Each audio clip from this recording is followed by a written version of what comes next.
Another day, another Trump supporter getting attacked, this time by celebrity and comedian George Lopez. We have this story from Huffington Post, and they have a YouTube video from TMZ. It says, George Lopez gets into a fight with a Trump troll at Hooters. I like how they call him a troll. Apparently, the Trump supporter guy had been yelling things like MAGA and pro-Trump comments because they're implying he knew it would bother George Lopez, but I think it's kind of funny that they've still slanted the story against the guy who got attacked. Look, is he a dick? If he was trying to piss off George Lopez, sure. Does that mean he should be attacked? No, George Lopez should have went to the Hooters staff and asked them to do something about it. But this is what we see, right? The Proud Boys repeatedly get confronted and attacked by Antifa, and then fight back and win. And because of this, as soon as there's any bad footage of the Proud Boys, it's all you see across all of this media. A lot of outlets, there are many of these outlets, these digital outlets, didn't report on the fact that Antifa put a guy in the hospital at one of Mike Cernovich's events. Now, don't get me wrong. I think Gavin McInnes has said a bunch of really crazy things. And there are video compilations of Gavin saying he's calling for violence and things like that, go punch people. In my opinion, is it wrong? It is. But I think Gavin's doing it in response to the fact that the left gets away with this and then nothing happens. Is it going to help his cause? I don't know what his cause is. I mean, I don't know what Western chauvinism or whatever, but no, I would imagine it's only bad for the Proud Boys when you have Gavin saying these things. Well, let's take a look at this. And I've also got a list from Breitbart. It's a list from like the past 3 years of every time a Trump supporter has been attacked. First, let's learn about Mr. Jorge Lopez fighting a Trump supporter at Hooters. It says, the comedian was captured fighting with a man who reportedly provoked him with pro-Trump sentiments in a video sent to TMZ. Can I just stop again and say, like, is it provocation to yell pro-Trump things at somebody? Like, it's provocation if you're like, hey, hit me, and you're like, you're an asshole, and stuff like that. Is it really provocation if you're yelling MAGA at someone? We got a video. Let's watch the video from TMZ to better understand. Here comes my boy George. My boy George. He's a badass. Look at him. He wants to fight me. Hello. George wants to fight me. George wants to fight me. That's basically it. You can see, like, at some point, George Lopez, like, grabs the guy in a headlock of some, like, not a headlock, but he's got his arm around his neck. So the dude got attacked, right? It says, George Lopez got into more than just his meal at a Hooters over the weekend when he and an apparent supporter of President Donald Trump had an altercation.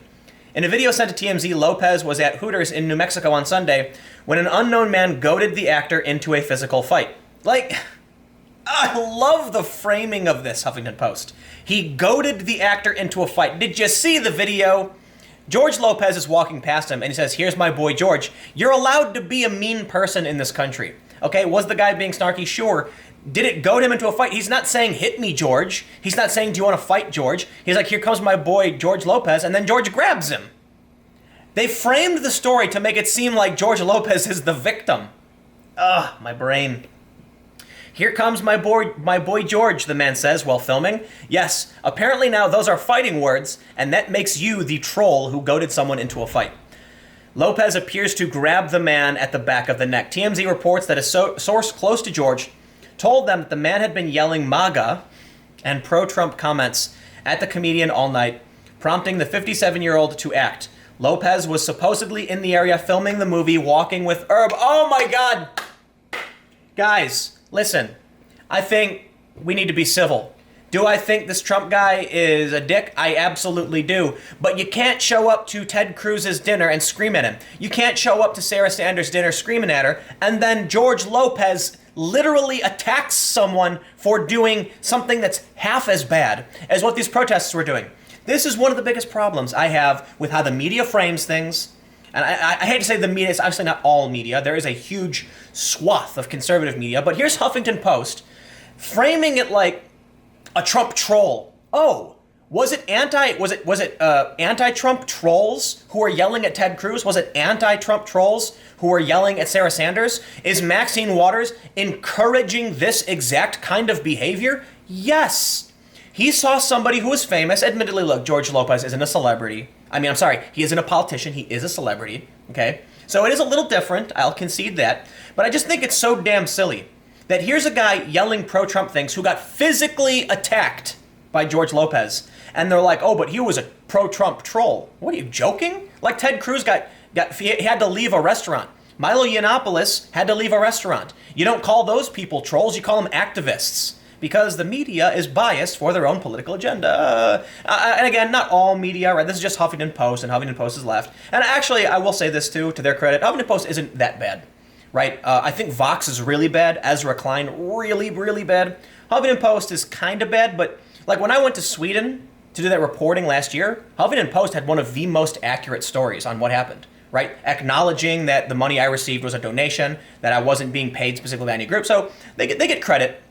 I just think you've got, this woman's clearly biased in that I don't understand how you can look at a story like this of a man attacking somebody for saying things, but then act like confronting Ted Cruz in a restaurant listen, the people who confronted Ted Cruz were chanting things like, I don't know exactly what chanting, but they're, it's usually like, racist, sexist, anti-gay, Ted Cruz go away or whatever. That's like a common chant.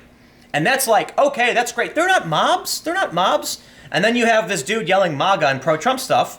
He gets physically attacked. Okay, you should probably denounce that because what's the difference? It says, TMZ reports that he was filming Welcome with Herb. It does not appear that anyone was seriously injured. A representative for Lopez did not immediately respond to HuffPost's request for more information. Lopez has not been quiet about his distaste for the president, even prior to Trump's election. On a late show appearance in June 2016, Lopez said, Trump says the Mexicans love me. Let me tell you, I'm Mexican. We don't. Shortly after the 2016 election, and this is great, TMZ asked Lopez if he'd give the then president-elect a chance. In response, Lopez said he'd give Trump a chance to suck my ass. I find that funny. And here's the thing, right? I made a bunch of videos about memes recently, and the reason is, for whatever reason, you're more likely to find someone on the right who is okay with being made fun of, like they'll laugh about it. Like, come on, like let's admit, Lopez saying he'd give Trump a chance to suck his ass. It's funny. It's funny. It makes me laugh. Admittedly, I wouldn't consider myself right or anything like that. More independent, center left. But there's like certain people have a sense of humor, and even when someone says something disrespectful towards your side, you can laugh about it. Like you're probably all familiar with Sargon of Akkad. Rucka Ali made a video making fun of Sargon, calling him a neckbeard. And it's funny. Like, Sargon embraces it and jokes about it. And at, like, several events in the past, Rucka did a live version of the Sargon song, and everyone's laughing about it. Why is it that when someone makes a video calling Sargon a neckbeard, who wears a fedora and plays video games all day, they make fun of him, Sargon's laughing. Yet when someone does the same thing to someone on the left, they get all hot and steamy and, how dare you, you're trolling, you're harassing me. That, I think, is a fundamental difference between the left and the right. And another really obvious fundamental difference is that when a pro-Trump person yells pro-Trump things, he gets beat up, and it's considered like he was a troll and he was goading him into a fight. Were they goading Ted Cruz into a fight? Because when the protesters yell at Ted Cruz, it's a protest. Again, I understand George Lopez is not a politician, but he's an influential individual, so there is some similarities. Let's spend the last couple minutes looking at this right here. This is really interesting. We have this rap sheet from Breitbart. I'm admittedly not a huge fan of Breitbart. I do think sometimes they tend to get some really interesting stuff, like they had the Google leaks recently. But a lot of the times, it's just really hyperbolic, hyper-partisan, I look at Breitbart like a Vox of the right, so I try to avoid using them. Sometimes I will use, I have used Breitbart in the past, for sure, if I think what they're presenting is sound. I'm not going to say, with nuance in all things, moderation. But they have this is a rap sheet, 603 acts of media-approved violence and harassment against Trump supporters. See, they put media-approved. Like, come on, man, what does that mean? You don't got to put it in there. So this thing right here, this is a Canadian. This was a Canadian incident, so it's not necessarily entirely accurate. But they say, when not calling Trump supporters Nazis as a means to dehumanize us, the establishment media likes to whine about the lack of civility in American politics, even as they cover up, ignore, downplay, or straight up approve of the wave of violence and public harassment we are seeing against supporters of President Trump. And so this article is actually really old. I don't know what the date is, 5th of July, but they constantly update it. So actually the last update, we've got 5 updates from from yesterday. This list is extensive. We can see that the latest is a person claimed ricin was in the letter sent to Senator Collins' home. Republican candidate Shane Meckland was punched in a Minnesota restaurant. Really? I did not know that. That's crazy. Cuomo blames GOP for Antifa attack on Manhattan Club. Basically, we can go all the way down, and this is a huge list. We've got 603 instances. All right. September 1st, 2015 is the first time. And you know what? This list is not exhaustive because in here, when they talk about San Jose on June 2nd, they omit a ton of stuff. Like I had a viral video of a guy just walking on the street and someone whacked him in the back of the head with a bag of something. I don't know what it was. So this list is not even every single attack that's ever happened. But you know what? I'll put the link to this in the description below for those that want to read through it. And there you go. I guess I kind of wrapped on this one. They actually take, you can email them for tips and updates and stuff like that.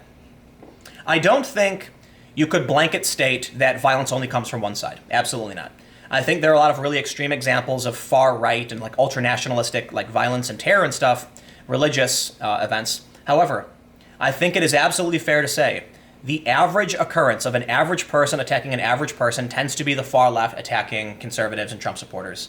I like, you can't conclude otherwise. Obviously, though, a lot of media companies like Huffington Post are only going to highlight the stories when they're really, really bad for the right, like the Proud Boys incident in New York. Anyway, I got a couple more videos coming up in a few minutes. The next one is going to be about a Cherokee has written an op-ed about what Elizabeth Warren did wrong, so stick around.